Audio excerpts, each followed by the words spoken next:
you got 99% of buds worked over already. Yeah, I was pretty good. I started playing when I was about 7 years old, and when we moved to Vegas, we got lucky. There was a little lady, a little Japanese lady. Her name was by the name of Sandy Anita. We would hit the weight room in the morning. We'd have 2 practices a day where we're swimming, so we're doing at least 10,000 yards a day, 12,000 yards a day, plus lifting weights. You know, that was just getting ready for like a little swim season. You know, it's nothing. 12-minute 2 miles, so 6-minute pace. Like 6-minute miles. Yeah, at 255. Yeah, 255 pounds.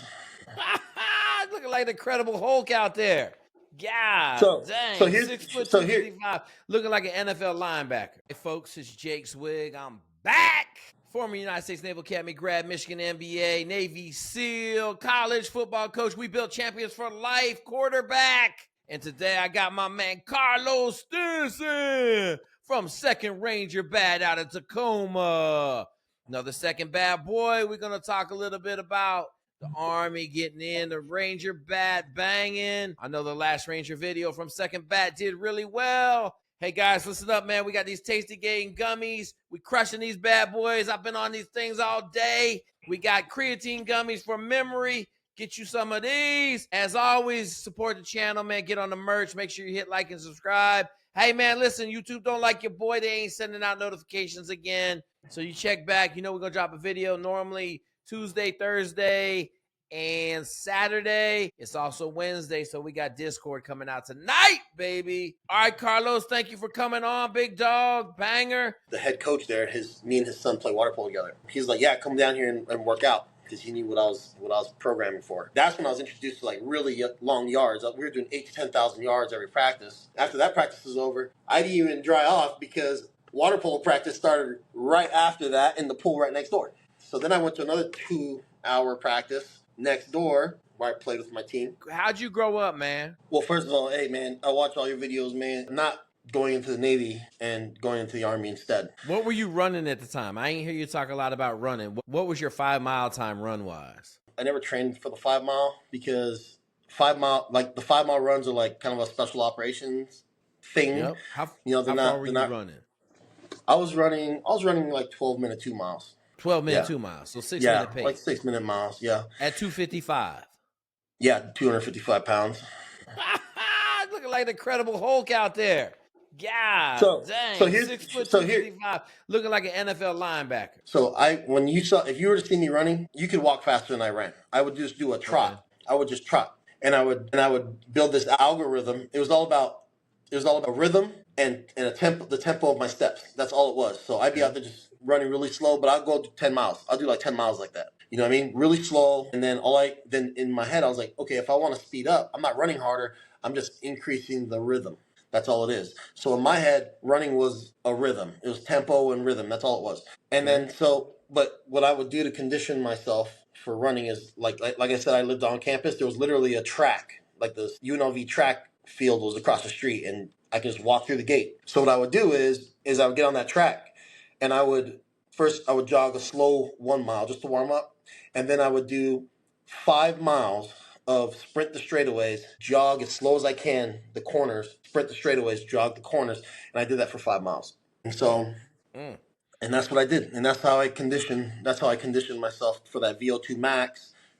Cross-trained my body for I had the cardio, I had the lungs from being a distance swimmer, getting all those yards in, plus water polo, plus I was lifting heavy, doing circuit training in the weight room. And so I feel like I was a well-rounded. My story is kind of unique because I actually was preparing for SEAL selection. Mentally, I was ready for SEAL selection.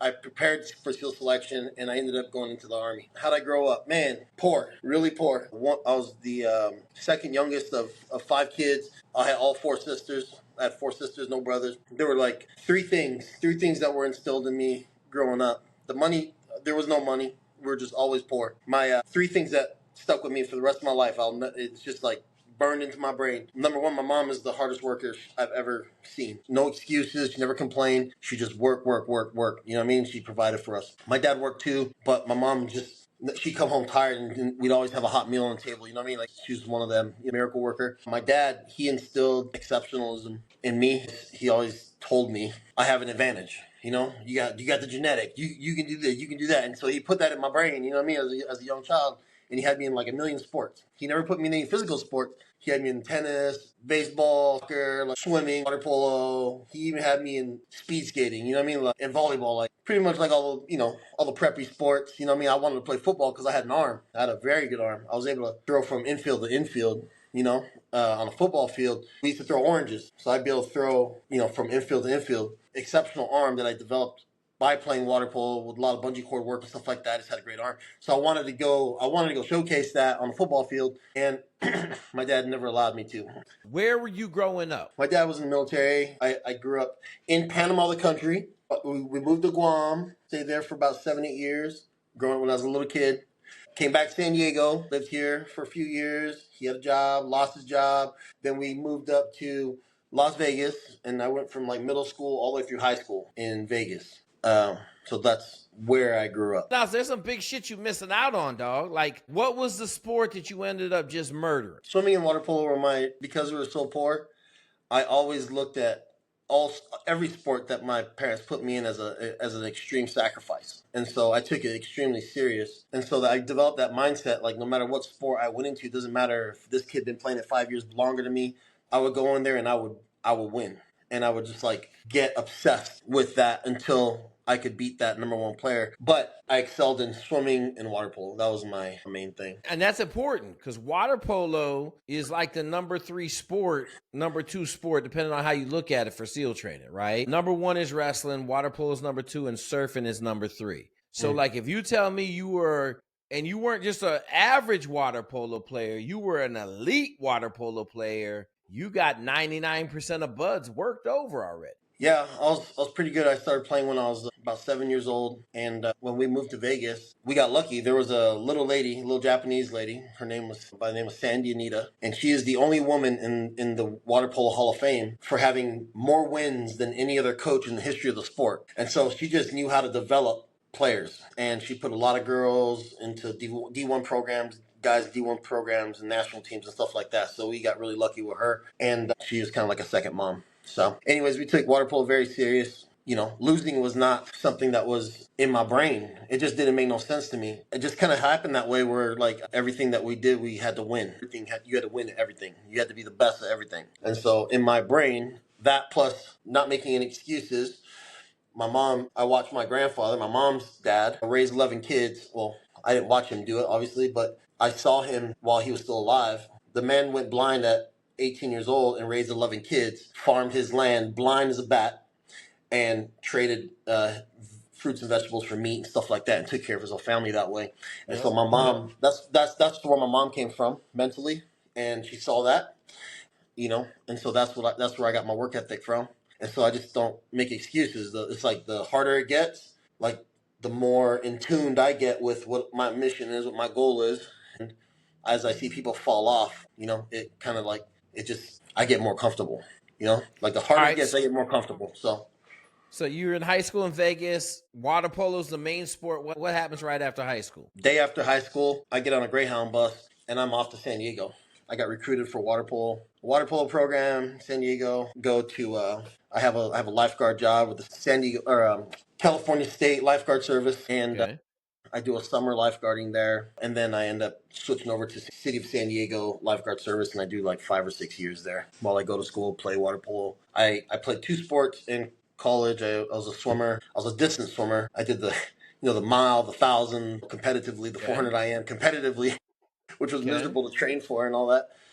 But it worked to my favor during the summer seasons when I was an ocean lifeguard, and that's where I got my ocean lifeguard skills. Ocean water, Talk to the guys real quick, because we got a bunch of young dudes on here. They don't really like that hard work, right? Like, and we over here selling hard work. You ain't gonna get to SEAL teams, Ranger Bat, Green Berets without massive amounts of hard work, right? How many yards a day were you swimming when you was training for long distance swimming? At least 5,000-6,000 yards per practice minimum. How many practices a day? We would hit the weight room in the morning. We'd have 2 practices a day where we're swimming, so we're doing at least 10,000 yards a day, 12,000 yards a day, plus lifting weights. That was just getting ready for like a little swim season. It's nothing. It wasn't like, oh man, this is like life or death. I got to do this. Your mindset's different. This is just a sport in college, man. Like, you're hanging out with girls on the pool deck all day long. It's nothing like serious. Fast forward through college, I was an All-American distance swimmer, All-American water polo player in college. So like I had high standards for myself. I wanted to make the national team. That was my lifelong goal. I'm poor. I'm still poor. I'm still hungry. You know what I mean? I'm still literally hungry. No money, nothing. And I'm like, what am I going to do? I'm going to say, so I was like, you know what? I want to join the military. And so I'm like, 9/11 happened already, 4 years into the war. And I'm just like, you know what? I'm going to give myself 5 or 6 months, train up, and I'm going to try out for this national team, see what happens. So I've been playing water polo my whole life. So I just put together my own plan of attack. And I gave myself 5, 6 months and gave it an honest go at my train up. And I went hard. And then I went and tried out Los Alamitos and did really good. And the coach was like, where the hell were you when you're 17? I was like, I was poor. I couldn't come out here to these tryouts with all the other kids, you know what I mean? But it's all good. So he invited me out to the practices, gave me a schedule and all that stuff. And then shortly after that, I was like, you know what? This was like my dream. I realized that my dream was to make the team. It's like to get to that highest level. You know what I mean? That was the goal, not to make a career out of playing water polo. I had bigger fish to fry. Like in the back of my head, I'm like, hey, we got to serve before we're too old. And so I made the team and I pretty much immediately resigned. And he was like, are you crazy? He's like, no. I said, no, I got to go serve my country. We're at war, this and that. So I resigned. I'm like, okay, cool. Now I'm going to give myself 7 months for a selection to get ready for. And you were training for SEALs, right? I was training for SEALs. That's when I did a lot of research. And I'm like, okay, now let me go try out the SEAL thing. I think I have a good chance. I was like, at the time, I was like 255 pounds, like 9% body fat. I was in great shape. I was in incredible shape. And I was strong in the gym. We got 17-year-olds, 18-year-olds going out and fighting and dying on my behalf while I'm over here playing water polo. I'm like, nah, that didn't sit well with me. So I was like, okay, cool. I checked that box. It's time to go handle business. You know what I mean? So I gave myself 7 months to train up for it. And so when I moved to Vegas, I got situated. I got a little 1-bedroom apartment. I got a little job at the nightclub at nighttime, making my money. Plan was hard. It was hardcore. So first of all, I called up the power company and I said, shut my power off. Now, this is high desert. It gets cold in the wintertime in Vegas, It gets in the 30s and stuff like that, So for 7 months, I didn't sleep with blankets on. I turned my power out. I cooked once a week on Sundays. I cooked for the entire week. And I just kept my food in the refrigerator. And it was so cold that my food didn't go bad. And then I would just heat my food up on a skillet, eat my dinners and stuff like that. Just take food out of a Tupperware and put it whatever. And that's how I lived. Because I didn't want, in my head, I was like, I don't want to, when I'm over there and I'm freezing my ass off, and say, man, I wish I was in my nice, comfortable bed. You know what I mean? I didn't want to do that to myself. So I just lived as hard as I possibly could, mentally prepared myself as much as I could. My routine was come home from work, eat, take a little 3-hour nap, wake up, jog to the gym. It was about 2 miles away. I jogged to the gym. My gym sessions were long. They were like 3.5 hours. I'd be in the gym lifting hard, you know what I mean? And I really focused on grip strength. So I was doing shrugs in between every single set of every single exercise throughout my entire workout. Yep. You got to hold things. This is part of, whatever. And then a lot of dips because I saw that old school SEAL video where they're out there doing a lot of dips. And so, I got really strong in dips. Like my chest days, I have a 100-pound dumbbell between my legs doing dips. Sets of 25 in between every set of every single exercise during my chest day. So at the time, I was a monster. You know what I mean? I was a mutant. You know what I mean? And how tall are you? How tall are you, Carlos? I'm 6 foot. And how much did you weigh? I was about 255 pounds lean. Yep. 255, 260. Because you balling out in water polo, you got to be a dude. You ain't the water polo players ain't little dudes, man. No, they're not. They look like Division I basketball players. Starting goalie was 6'10". The backup goalie was 6'9". These are big people. I'm in the gym 3.5 hours. After the gym, I sign myself up swim practice with UNLV because I lived literally on campus at University of Nevada, Las Vegas in little apartments right across the street.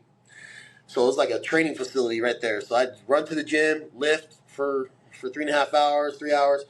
Then I'd come home, get my bag, go across the street where my swim practice started. And they were serious because they were like top 3 swimming program in the nation at the time. And this was pretty much off-season practices for them. The head coach there, me and his son play water polo together. He's like, yeah, come down here and work out because he knew what I was programming for. That's when I was introduced to really long yards. We were doing 8,000 to 10,000 yards every practice. After that practice was over, I didn't even dry off because water polo practice started right after that in the pool right next door. So then I went to another 2-hour practice next door where I played with my team, my club team, and we practiced. And so I was in the water a lot. you know? All right, man. And So listen, yeah, Carlos. We got to get to the meat of this. all right. Everybody want to know, how did you not end up a Navy SEAL? Tell me the how. How did you not Okay. get to Navy SEALs? Okay, so fast forward 7 months of this strict deal, right? I'm in great shape, man. I'm still 255, 260, like in the best shape of my life. Mentally, I'm Yep. just hard. I'm ready to go, right? I show up, they put me in a van. They drive me down to San Diego to like this, this building in Kearney Mesa or something. And I go in there and I get a physical from the docs. And they're like, hey, you're good to go, man. You're a monster. You're ready to go, right? Then I get over to, and some major walks up to me and he says, hey, man, you ready to do this? I'm like, let's do it. I actually oath in into the Navy. 15 minutes after I oathed in into the Navy, that same major comes back to me and says, hey, man, you can't go active duty. You can't, you can't be a SEAL. And I said, what are you talking about? I was in a relationship with her and we had just had a baby. And so he said, you either need to go get married or you need to give up your rights to your daughter. And I said, I'm not going to let the Navy tell me to do either one of those things. Shredded my contract and I took a walk down the road. PJ said the same thing. Coast Guard said the same thing. I didn't even walk into the Marine Corps. I didn't even go over there. I was like, I'm not trying to do all that. And then I went over to the Army, and they said, hey, man, we'll take you. Yeah, you can come over here. So at the time, I didn't know nothing about no 2nd Ranger Battalion, nothing like that. They didn't even talk about it, or 5th Ranger Regiment. I didn't know anything about it. And they said, yeah, we'll bring you in as an infantryman, give you a $20,000 bonus, get you an airborne contract, send you on your way. I said, cool, let's do it. So, 3 months later, I'm on a plane. You know what I mean? Off to Benning. Not going into the Navy and going into the Army instead. What were you running at the time? I ain't hear you talk a lot about running. What was your 5-mile time run-wise? I never trained for the 5 mile because the 5 mile runs are like kind of a special operations thing. Yep. How They're far were you not running? I was running like 12-minute 2 miles. 12-minute Yeah. 2 miles. So 6-minute pace. Like 6-minute miles. Yeah. At 255. Yeah, 255 pounds. Looking like the Incredible Hulk out there. God dang. So here's 6 foot 255. Looking like an NFL linebacker. So if you were to see me running, you could walk faster than I ran. I would just do a trot. Okay. I would just trot, and I would build this algorithm. It was all about rhythm and the tempo of my steps. That's all it was. So I'd be out there just running really slow, but I'll go 10 miles. I'll do like 10 miles like that. You know what I mean? Really slow. And then then in my head, I was like, okay, if I want to speed up, I'm not running harder. I'm just increasing the rhythm. That's all it is. So in my head, running was a rhythm. It was tempo and rhythm. That's all it was. And then but what I would do to condition myself for running is like I said, I lived on campus. There was literally a track, like the UNLV track field was across the street, and I could just walk through the gate. So what I would do is I would get on that track, and I would jog a slow 1 mile just to warm up, and then I would do 5 miles of sprint the straightaways, jog as slow as I can the corners, sprint the straightaways, jog the corners, and I did that for 5 miles. And so, and that's what I did, and that's how I conditioned myself for that VO2 max. Cross-train my body for I had the cardio, I had the lungs from being a distance swimmer, getting all those yards in, plus water polo, plus I was lifting heavy, doing circuit training in the weight room. And so I felt like I was a well-rounded athlete, you know what I mean? And how'd you do in basic training? Were you the honor grad? I'm not an academic. Okay. I was a strong ranger, not a smart one. You know what I'm saying? Okay. There's 2 types of rangers: the smart ones and the strong ones. I was a strong one. I got good common sense, though. I'm good with people, and so that got me far. And I always try to come in first. But in basic training, they have these little competitions, like shooting competition. They got the shooting competition, pugil sticks, combative competition, high PT test, and then they got somebody competing for Soldier of the Year thing, whatever it is. Well, I was lucky, and I pretty much won all of them. And so they usually take the winner of each one, and they put you up in front of the graduating class with a coin from the sergeant major, and they're like, we're not going to put you in front of the class and give you 5 coins. And so, but they said, and so we'll give the runner-ups coins in front of their families, but to make it up to you, we'll give you a contract wherever you want to go. And I was like, okay, all right, let's play that lottery. Yeah. Let's play. Exactly. So after the graduation ceremony was over, my 4 drill sergeants pulled me into their office, and they sat down at the desk, and I'm standing there, parade rest, and they said, and at the time they're doing a program where they integrated like some high speed dudes into like the infantry. You know, we're at war, so they want like good drill sergeants in there. You know what I mean? So I had a Ranger, I had a Green Beret, I had an 82nd Airborne guy, and I had a 101st Airborne guy in my four cadre drill sergeants. Yep. And so we get into this office, and the 82nd Airborne guy jumps in. He goes, Stinson, I think you should go 82nd Airborne. We're America's airborne infantry. Boom, boom, boom. We're stationed in North Carolina, home of the special operations community. Boom, boom, boom. And the Green Beret interrupts him and says, yeah, you might be home of the special operations, but you're not special operations. And so he was quiet. He goes, I think, because I was 28 years old at this time when I joined the Army, so I was older. Okay. Everybody called me Grandpa. So they said, you know, then the special forces guy, he was the 10th special forces guy. He was at E7. He was at NCOIC. He goes, I think you should go into special forces. He's like, you're older, you're more mature. He's like, you've lived life. He goes, we don't want little kids, we want grown men. He goes, we'll teach you language. We go to some badass schools. We'll teach you this, teach you that. Boom, boom, boom. I think that's the best place for you. And I was like, that sounds really good because, you know, I witnessed some things in basic training with these younger dudes that were just like knuckleheads, you know what I mean? So he's like, you should come over here. We gave you all our problem kids and you turned them around and now they all graduated. You know, we think that you'd be a good fit for this, you know? And I said, I was really considering that. And then Drill Sergeant Benjamin from 3rd Ranger Battalion, little short Indian dude, like not dot on the forehead Indian, Cherokee Indian, he had huge legs, bro. He's just a stocky little, he had a huge dip in his, and he goes, what'd you come in the Army for? You know, he cussed though. He was like, what the F you come in the Army for? And I was like, well, I came here to fight. I was like, put me in where the bullets hitting the meat. I'm like, that's why I resigned where I came from. I was like, I'm here to be a part of the fight. I was like, there's a bunch of kids out here dying for their country. I was like, I'd be damned if I'm gonna be sitting in the back. I was like, send me where the fight is. And he goes, let me ask you this. Do you want to train the enemy or do you want to fight or do you want to kill the enemy? And I said, I didn't come here to train anybody. And then the Green Beret said, touche, and walks out. Because those guys train everybody we got to go to war with eventually. But so then, and I was like, okay, he goes, then you want to go to the 75th Ranger Regiment? And he goes, I was like, hey, Drill Sergeant, what's that? What is the 75th Ranger Regiment? And then they all just got up and walked out because he was about to pitch me on, you know, a direct action special operation unit. Like, how am I going to say no to that? That's what I'm here for. They all knew it. So then he was like, hey, if you get through the selection, you get an extra $5,000 bonus. I'm like, that's cool. He goes, be careful what you wish for. He goes, be careful what you wish for. I was like, I know exactly, you know, what I want to do. So, yeah, you play water polo, bro. I tell cats, man, water polo players, they ain't afraid of nothing. They just ain't. Well, it's you know, it's like it's wrestling in the deep end of the pool. You know what I mean? So, but yeah, you know, so he got me a contract, and from that point on, like there were some holdover periods between schools, like Airborne school, and a little, you know, I had to wait for that to open up, and then when I went in there, you know what I mean? So I was taking advantage of all that, and so, but you know, people were telling me like, hey man, only 0.001% make it.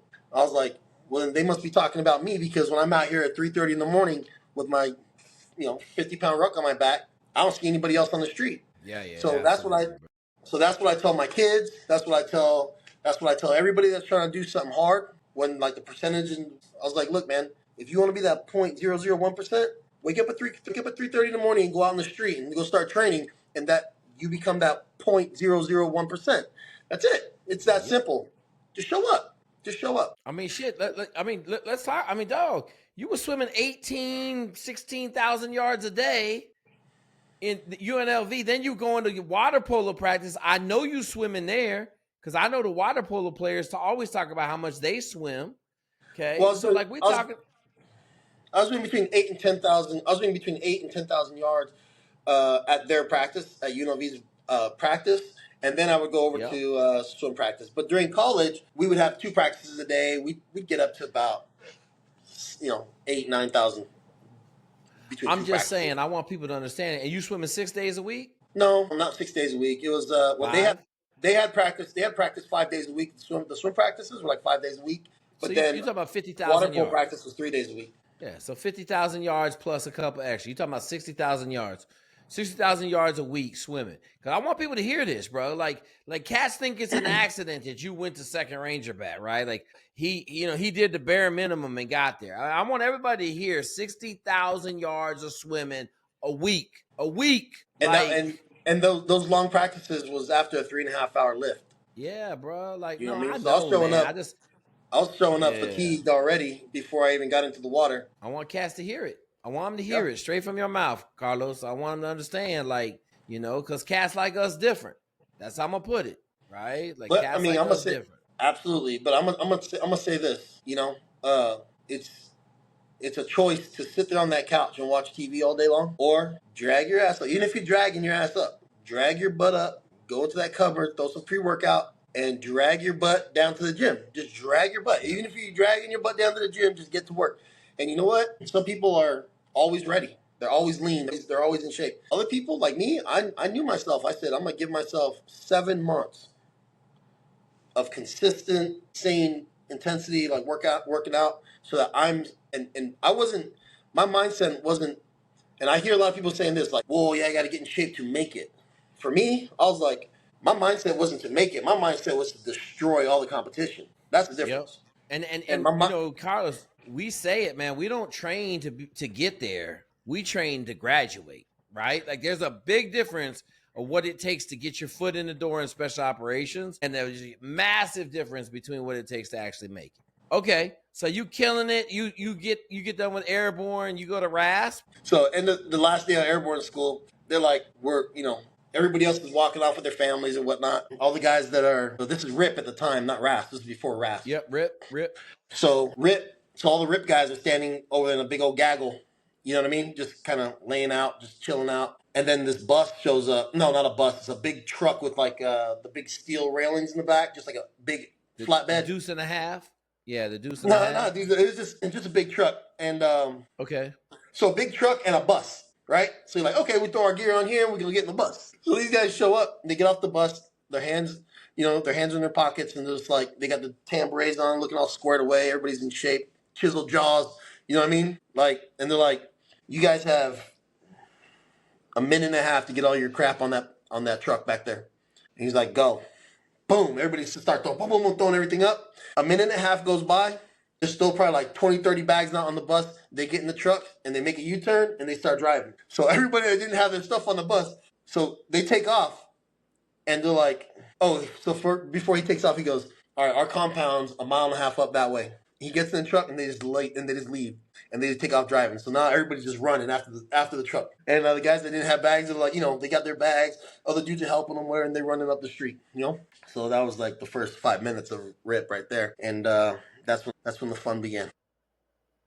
So walk us through RIP. Like I know my boy Jake from Second Bat has some monster RIP stories, right? Like he broke his leg, then he had to tape his leg together, then he was like broke his leg again, and then he was like he was running on a broken leg. So like how was RIP for you? RIP was like, okay, so we also had a little holdover time while we were there. So we got up there and everything was very like quiet, professional. You know what I mean? Guys didn't like to yell and stuff like that. They're just like, suffer in silence. We're going to give you a task. It's going to be hard. It's going to be impossible. Just do it and shut up. If you don't want to do it, quit. It was just very like, I don't care about you. I don't want you here. You don't belong here. You don't deserve to be here unless you can prove it to me. You know what I mean? She's like, why would I waste my voice on somebody that don't belong here anyways? You know what I mean? So they would just give you like impossible tasks to accomplish, and they would just watch you. They see who's putting out, who's not, and then they would focus in on the guys that aren't putting out. But I felt like it was, I had a different perspective, a little older, you know what I mean? I was older than a lot of the cadre. And so, but they're very, these are seasoned veterans, been deployed already like 4, 5, 6 times, you know what I mean? And so they're like, they're just very professional as far as I'm concerned. I just looked at it and I was like, man, I'm really impressed with these guys. You know what I mean? And I knew that they had to like weed out the quitters. But for me, it was like, it wasn't like, oh, I'm scared that, whatever. No, it was like, let's see if your selection can compete with my prep. So in my head, I was like, I dare you to try to make me quit. You know what I mean? That was my brain. I mean, you're gonna have to kill me, or you're gonna have to bring in a lot of people to drag me out of here. You know what I mean? But You're not going to get me to quit, period. A few things that I remember from RIP, because a lot of the stuff has been a while. A few things I remember games, a lot of games being played, like get woken up at 2 o'clock in the morning. And, we had the biggest class, by the way, at the time, 355 guys. We ended up graduating about, I think, just over 50 guys out of 355. So it was like a big class because there was like they sent everybody home for Christmas, and they came back and like classes got dumped like on each other. And so he was like, man, I don't want any of you here. He goes, if I graduate 3 people, I'm happy. You know what I mean? I'm gonna get every one of you to quit. So that was their mindset when they got back. They're all fresh. They had all kinds of demonic games to play with us. You know what I mean? They were ready to go. You know what I mean? After the break. Yeah. Hey, you guys have 3 minutes to break down your bunk beds and have them out here. Mattresses go here, boom, boom, boom, boom. You know what I mean? And they've done it so many times, they knew. So we got down there 3 minutes and 30 seconds. You guys failed. All right, you have 8 minutes to get them back, put them back together upstairs. You know what I mean? So like stuff like that, just impossible games. You know what I mean? And so it's just, seeing who's resilient. You know what I mean? Who's going to be stressed out? Who's going to quit over dumb stuff? Fast forward, we're going through the process. Ruck March, I excelled at that. I was in such good shape, like well under 2 hours. You know what I mean? My 12 mile, I was on pace for that. I was about a mile out. But I didn't have the knowledge on how to like hydrate properly. So I'm 3 miles ahead of the second place guy, and his name was Ducrane. He was 6'7", 6'8", big old boy, and he was a couple miles ahead of the guy behind him. We were just like way out ahead of everybody, and I know I was that far ahead of him because when I made the turnaround point, I didn't see nobody for like a long, long time. You know what I mean? And then finally, Ukraine went the opposite direction. Then I didn't see nobody for a long time again. So we were the only ones way out ahead of the pack. So about a mile out, mile and a half out, my body starts locking up. My forehead starts locking up. The back of my ears start cramping up, and it just trickled down.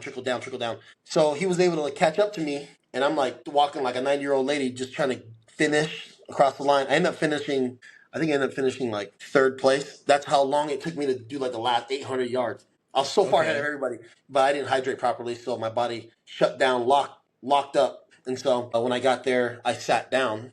I finished. I still finished like 4th place or something like that. Even after everybody catching up to me like 4 miles behind, they caught up to me. You know what I mean? Yeah. Anyways, I got there and I sat down, and my body locked up that way. So I was at a 90-degree for like 11 hours. My body, I could not stand up. Did they give you IVs? Did you get? Oh yeah. I went to the medics, man. They threw an IV in me, then they threw a second one in there, and they strapped it on my back, and they said, "All right, grab your gear and go up to the barracks." So I'm over here walking 90 degrees, dragging all this equipment and gear up steps to my barracks, and they're like, "All right, just chill out there for a couple hours and let the stuff, rehydrate you." Yeah. But it was bad. Anyways, so we get out to Cole Range, which is our 10-day, and all that stuff is just like a warm up compared to Cole Range. Once you get to Cole Range, then they can really play games with you. We were so smoked and we were so destroyed at Cole Range that I remember falling asleep when it started raining. We're pulling security. They're like, okay, they don't tell you it's time to sleep, but they'll put you in a patrol base and say, okay, pull security.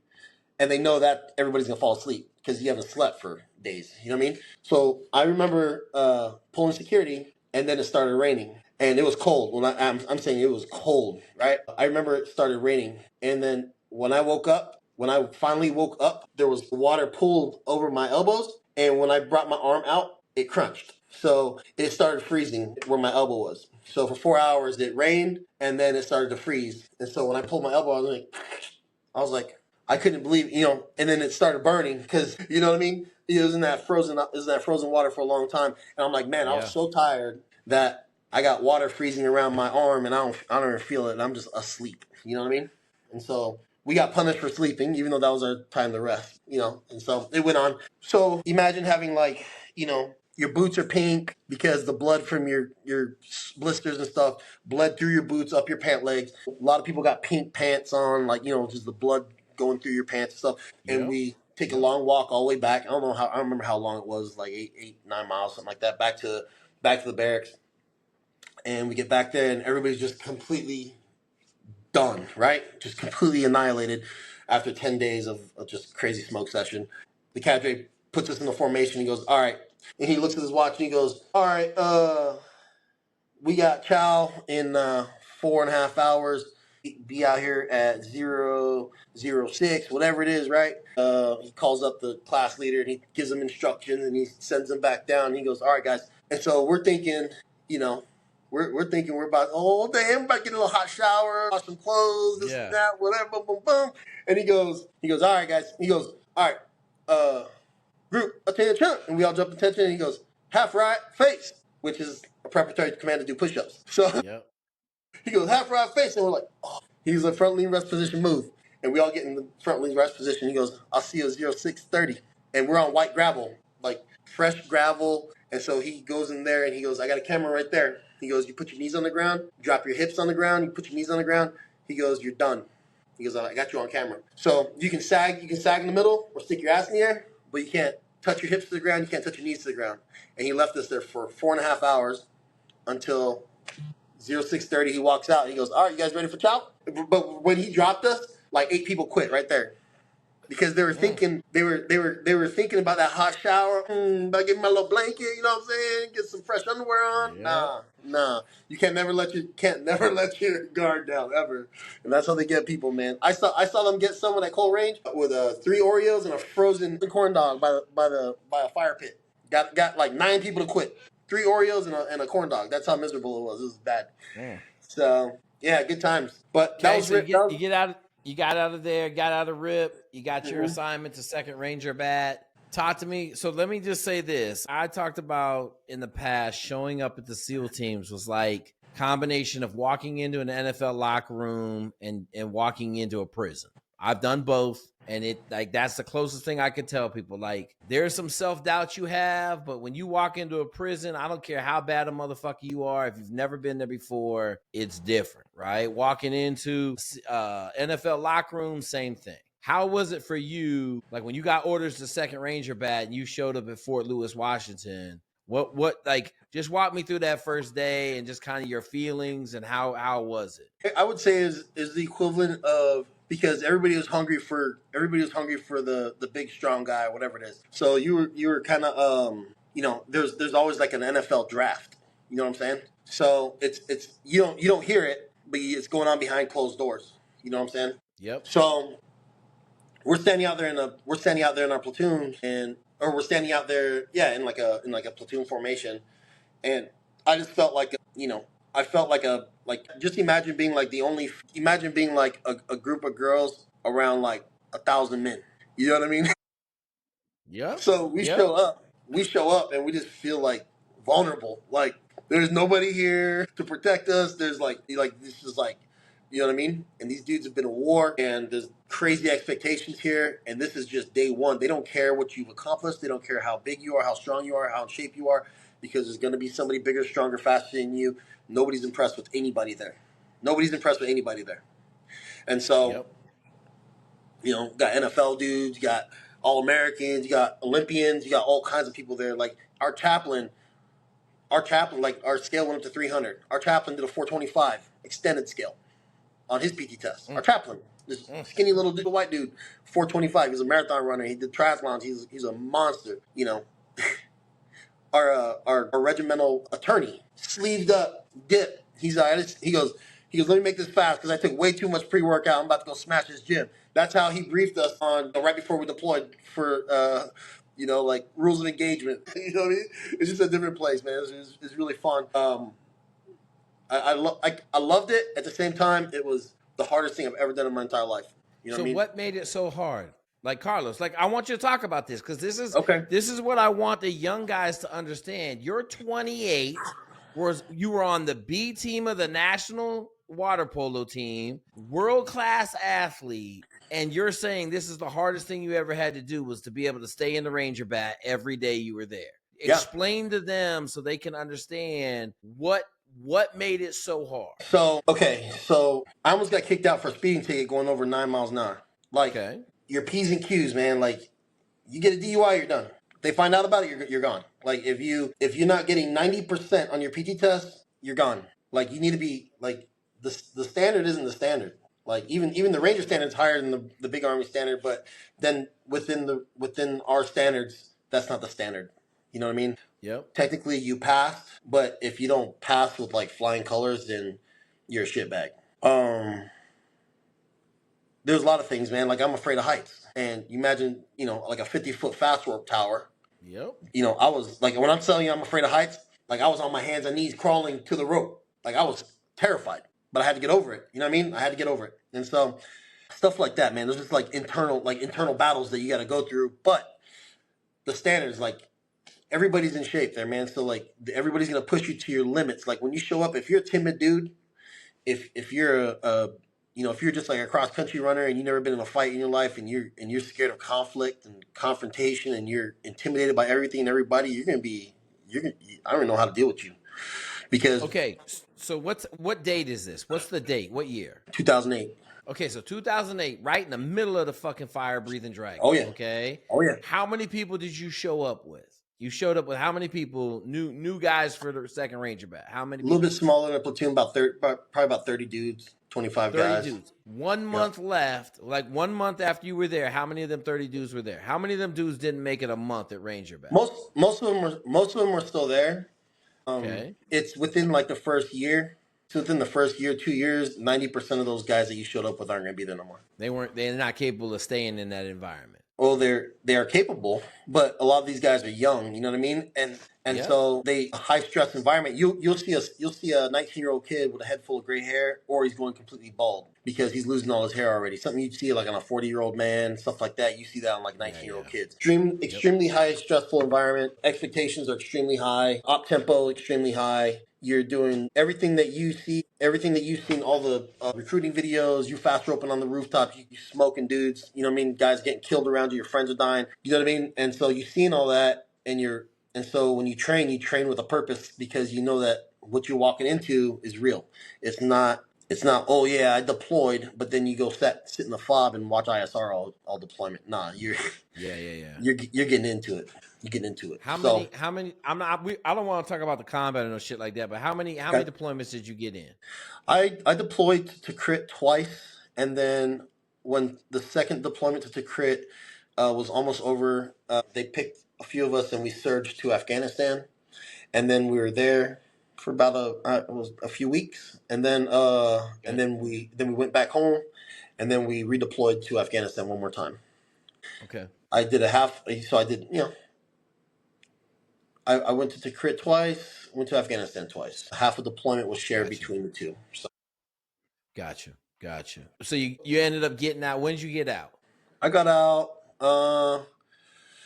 just before 2012. Like halfway through, just like 2000, like halfway through, like it started. Like I felt like it was slowing down. People started getting in trouble for doing their jobs, and so I was like, you know what, man, let me go ahead and start thinking about the next phase of my life. Okay. So how? Because you were East. No. I got in trouble a lot. So were you E4? But it was always for the right reasons, though. It was always for the right reasons. I got you. E4. What was your rank? I was an E4. I was an E4. I was a saw gunner. Okay. I was a squared away saw gunner, man. I was a strong ranger. How many rounds were you carrying as a saw gunner? I was a big dude. I had a lot of surface area, so I carried 1,200 rounds. Yep. I carried 1,200 rounds. Yep. I had one on the thing, and I had 3-4 nut sacks. You know what I mean? And then one of my other guys strapped one in his back too, just in case we had an extra one. So. Yep. Mm-hmm. All right. So you get out 2008. What are you doing now? 2008. So 2008, I got out. Started having. Well, let's see. 2008. I'm sorry. 2012. Yeah, 2012. You got out. Yeah. 2012. Got married. Started having a bunch of babies. Got my bachelor's degree, Homeland Security. Started a couple businesses. It was hang on. Did you cancel it? I hung. Somebody called. You got incoming phone call, right? Yeah, so I hung up on that phone call. All right, hang on. Let me ask. It's gonna tell me what I should do. Hang on. Damn. All right, hang on. Oh man. I just saw it. Hang on. What's this? All right, I think it. What? What the hell? Is this you or me? You talking to me, Carlos? What's going on? I'm good now. We good? Okay, do this. Can you hear me? Exit and come. Yeah, I can hear you, but I don't know if it's recording anymore because it said you stopped recording because you had an incoming phone call. Well, I just hung up. All I did was hung up on the phone call. Okay. But all right. Well, it says it's recording. Left, so. It says that it's recording. All right. Cool. Yeah. All right, let's go then. Let's go. Yeah. Okay. So I got out, and I started having kids and stuff like that. How many kids you got? You said a whole bunch. How many kids you got? I got 7 kids. God damn, son. Now wait, you got 7 kids with this new wife because you also had a daughter when you went in. Yeah. So I had 6 kids with the ex-wife, and then I have 1 kid with the new wife. God damn, son. Where are your kids at? Where they at? They're all in San Diego here. Okay, so you get to see them a lot? Oh yeah. Okay. They're my life, man. Everything I do for them. And what happened? When did you get divorced? Let's talk about this. When did you get divorced from your first wife? 4 years ago we separated. Okay. Yep. Okay, so it wasn't Army related. No. No, the whole time I was in the Army, she didn't even know what unit I was in, nothing like that. We weren't even married. We weren't married that whole time. We didn't get married until after I got out of active duty. She thought I was in the 82nd Airborne or something. Cool. Yeah. Cool. It kept it simple, man. It kept it simple. Yeah, let them live the lie. Okay. Yep. So what are you doing now, Carlos? So, man, now that you asked, check this out. So I see that you in the supplement game too, right? No, not really. They paying me to pub up. Well, I use the stuff first of all. Okay. And so they paying me to use it, but I use it for brain health and then for pre-workout. So I got a rule: you can't come on a podcast with low energy. You just can't. No, you can't. So hey, that's why. That's why I took my. I started a company with my Ranger buddy, and we started a company called Pure Liberty Labs. I don't know if you can see it. Can you see it? Yeah, I can see it. Yeah. Anyways, that's our pump. We got grass-fed protein, and then we also have grass-fed. What's grass-fed? What's grass-fed protein mean? What's that mean? So grass-fed proteins means that the animal is grass-fed. There's no hormones, all that. It's like that's like a real protein. That's not like, whey protein or wheat protein. It's not. Okay. It's a clean protein, man. We have the certs, so professional athletes can use it and all that stuff, and that was big for us. So our whole concept is supporting the nutritional needs of a super soldier. So a SEAL, Green Beret, Ranger, whoever. You know what I mean? Like these are good things that they can take to help them focus and all that other good stuff. You know what I mean? So if any of you guys are interested in supporting a veteran-owned company, PureLibertyLabs.com. That's where you can find this stuff, and we'll hook you up with a little discount code if you're a veteran or first responder. Awesome, brother. Awesome.